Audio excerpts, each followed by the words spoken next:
দোকানের মধ্যে ফোঁস ফোঁস শব্দ, আতঙ্কিত হয়ে পড়েন ব্যবসায়ী। দোকানের এদিক ওদিক লক্ষ্য করতেই চোখে পড়ে বিশালাকার বিষধর গোখরো। ফনা উঁচিয়ে ফোঁস ফোঁস শব্দ করছে। গোখরো সাপ দেখেই তড়িঘড়ি দোকান থেকে বেরিয়ে পড়েন ব্যক্তি। ঘটনাটি শুক্রবার রাতে ধূপগুড়ির মিলপাড়া এলাকার ব্যবসায়ী সত্যম বৈদ্যের দোকানের মধ্যে। প্রথমে ওই ব্যবসায়ী দেখতে পান তার দোকানের ভেতর থেকে ফোঁস ফোঁস শব্দ আসছে।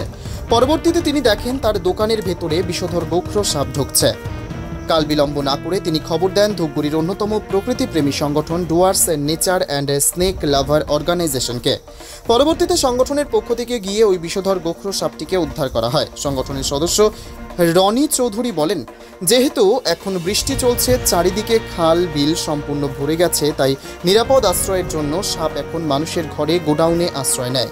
যেহেতু পাশেই পাটের গোডাউন রয়েছে, সম্ভবত ইঁদুর খেয়ে সাপটি লুকিয়ে রয়েছে দোকানের ভেতরে। সাপটিকে বিরক্ত করা হয়েছে, প্রচণ্ড ক্ষিপ্ত রয়েছে। উদ্ধার করা সাপটিকে মরাঘাট জঙ্গলে ছেড়ে দেওয়া হবে। কি সাপ ছিল? কই সাপ উদ্ধার হলো? এটা আসলে গোখরো সাপ। এটা লম্বায় প্রায় 4.5 ফিটের মতো ছিল। যেহেতু এখন বৃষ্টি হচ্ছে, চারদিকে সমস্ত খাল বিল ডোবা ভরে গেছে, যেহেতু পাশে পাটের গোডাউন রয়েছে, স্বাভাবিকভাবে গোখরো সাপ উঁচু জায়গার খোঁজে এই পাটের গোডাউন, বন্ধ ঘর, এই সমস্ত জায়গায় আশ্রয় নিয়ে থাকে। তার মধ্যে পাটের গোডাউনে যেহেতু ইঁদুরের আনাগোড়া রয়েছে, ইঁদুর খাওয়ার লোভেই সম্ভবত ওখানে ঢুকেছিল এবং পরবর্তীতে সেখান থেকে পাশের একটা দোকানে গিয়ে আশ্রয় নেয়। তো তারা খবর দিয়েছিল, সাপটিকে উদ্ধার করা হয়েছে। প্রচণ্ড ক্ষিপ্ত ছিল, সম্ভবত সাপটিকে বিরক্ত করা হয়েছিল। তো সাপটিকে উদ্ধারের পর এখন অনেকটাই আতঙ্কমুক্ত। এটাকে মরাঘাট রেঞ্জের জঙ্গলে ছেড়ে দেওয়া হবে।